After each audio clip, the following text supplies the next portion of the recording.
This is the Liectroux B6009 robotic vacuum cleaner, which is quite a sophisticated vacuum cleaner and can be operated either completely remotely via this remote control unit or manually via this touch sensitive pad on the top of the cleaner.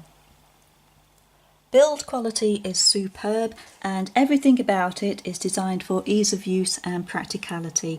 For example, just touch the top and this opens the dust container area, and you can see here that it's a significantly larger dust container than you get on most of these robotic vacuum cleaners, probably about 2 or 3 times the average size.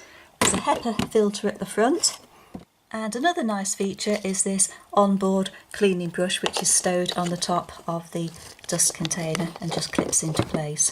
Now we turn it over and look at the underside. You can see here it's got very good bouncy traction wheels which help it move from different floor types such as carpet to tile or tile to carpet, or even move from room to room. This is the brush arrangement, and it's got a standard bristle brush but also this sort of silicone rubber type brush. So this is especially good at picking up all sorts of debris without becoming too tangled. There's ultraviolet cleaning as well, which cleans both the floor surface and the dirt as it goes into the dirt box. There are these side brushes to each side and a central wheel which gives very good manoeuvrability. On turning it over and looking at the top again, you can see here to the front it's got this good bumper, infrared there as well, and that ensures that it doesn't bump into furniture and risk causing any damage. Also included within the kit is this Mop Attachment, which has a fabric mop attached to a plastic cradle. To fit it, just line up the lugs and clip it into place. Also on this, which you don't see on too many of the mop vacuums, is a water tank here. The water tank will hold 100 millilitres of water or cleaning fluid, so is very efficient for mopping floors. The spare mop is also included, and these are washable. There are also 2 spare brushes as well, a spare HEPA filter, and here is a blocker which you can position at the edge of a room or anywhere that you don't want the vacuum to go. So that's used if necessary for keeping it in a specific room or area. Charging can be either by plugging it in direct for use in a manual mode. Begin to charge. And there's always a voice prompt that tells you what stage it's at. It's got 4 bars flashing here which show that it's almost fully charged, up to 100% there. Alternatively, you can charge it via the dock, the charging port, and this is used mostly when it's in the automatic mode with scheduled cleaning. Begin to charge. Again, it gives the voice prompt. Once in the charging dock, it can then venture out at a preset time to do the cleaning and then return back to the dock, assuming it's in the same room that is, once the cleaning is complete or the battery level falls low. Now let's have a look and see how well it performs at cleaning the floors in our home. I've ticked a selection of crumbs here on the carpet, so let's see how well it vacuums them up. Begin to clean.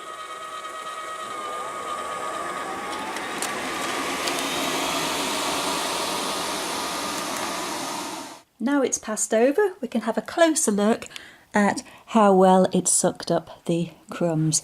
This now is really hands and knees job with the camera about 3 inches from the carpet, and we can see closely that some of the very small and fine crumbs remain, so really it needs to go over those again. But looking at it from a distance, which would be a more natural thing to do, then it certainly looks as though it's done a good job. I've now scattered quite a lot of crumbs on some lino to see how it copes with these. Let's have a look. Begin to clean.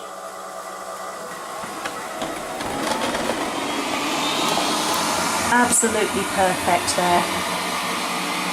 I think one of the main markets for a robot vac such as this is going to be pet homes. So let's see how it copes with bits from Willy the Bunny's mix, fluff, hay, straw and just general grot. Now this really would be quite a challenge for any cleaner, so let's see how it copes.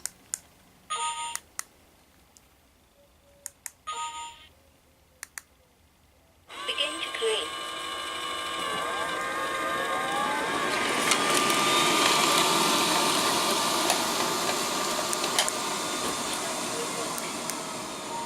Now that is impressive, bearing in mind the amount of general debris that was on there. Yes, it does need an extra pass because it's not picked up all the fluff and it's not picked up all the crumbs, but for the difference that's made, that is impressive, and I really would not have expected everything to be swept up. But we'll have another go on the fluff and see how it is with that.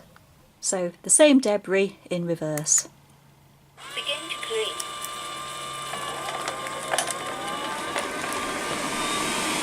And this time it's gone. Let's see now what Willy the Bunny thinks of it on his beloved furry mat. Begin to clean.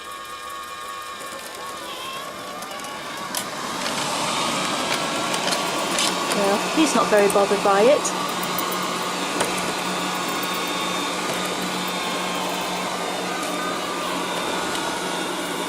And it's also picking up quite a lot of fur.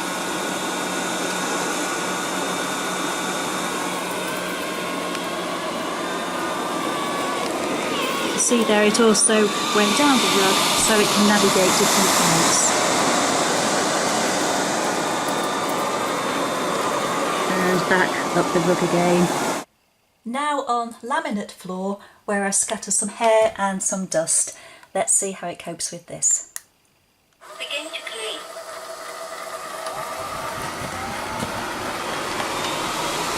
Now that is very good. Not a single hair left. And back it comes. There's a change in height here. Let's see how it adapts to that. No problem whatsoever.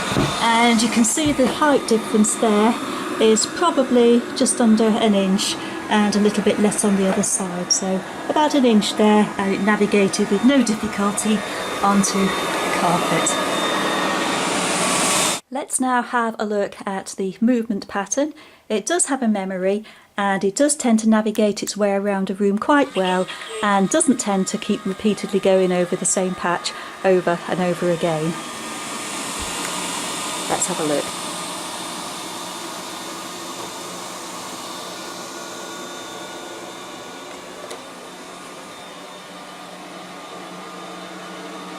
Notes the path it's taking coming down.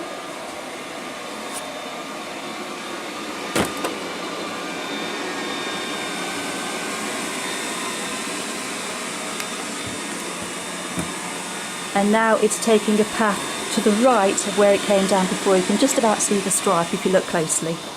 So there's no repeat vacuuming there.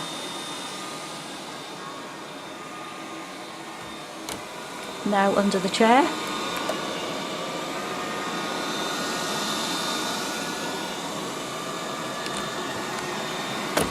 It does nudge furniture lightly, but it's not going to cause any damage. Now it should find its way out again.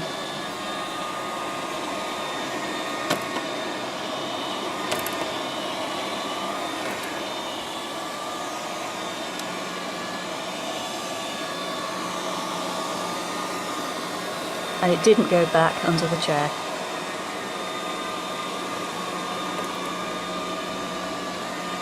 And it's actually coming back on a different path to what it took earlier. Only just, but that's limited by the width of the room and the furniture. But the navigation certainly seems to be working. I'm now standing at the top of our stairs and I'd like to see if the sensors beneath it prevent it taking a tumble down the stairs.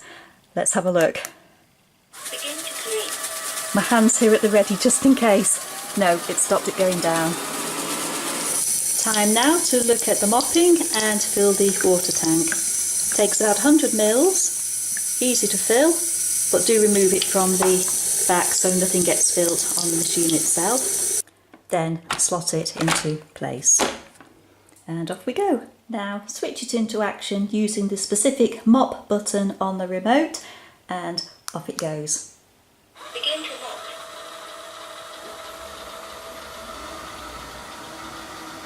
Very smooth and very quiet operation.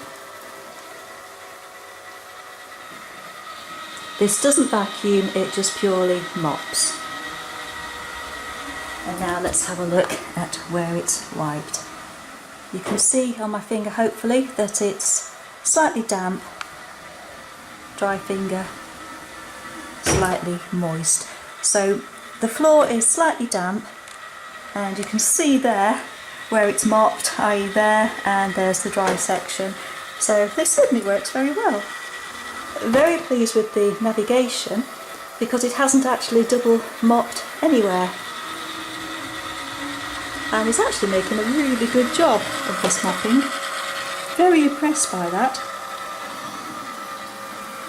And again, another straight line, starting exactly where it finished on the previous run.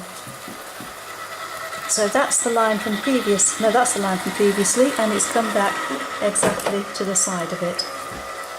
So there's absolutely no double mopping at all here.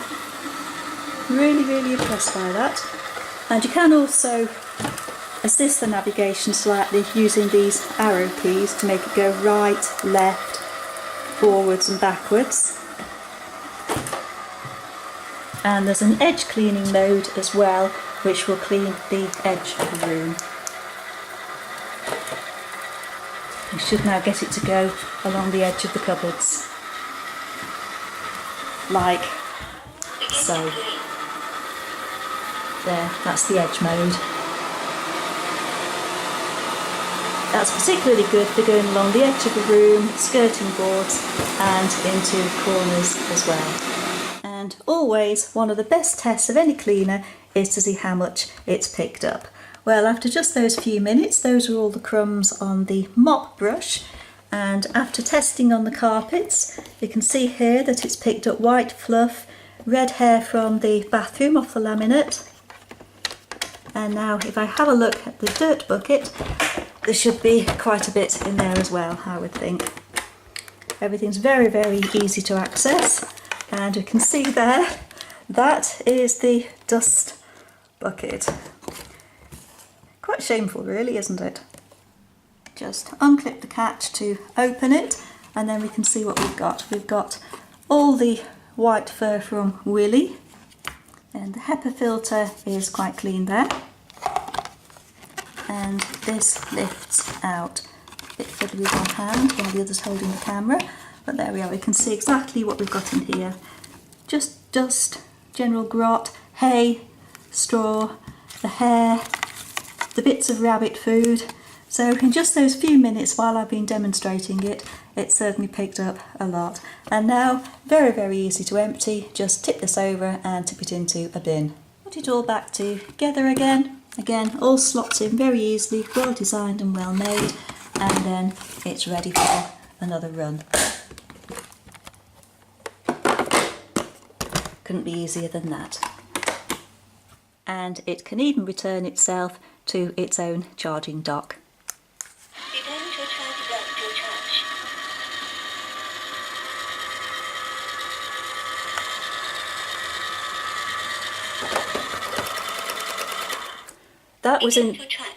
That was in the manual mode, but if it's in the auto mode, then it will do that automatically. And now it's recharging, ready for its next use, which I will then schedule and use in the automatic mode.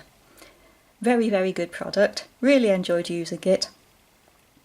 Not always 100% on picking up very fine crumbs from a carpet, but on everything else it absolutely excels, and I would very highly recommend it.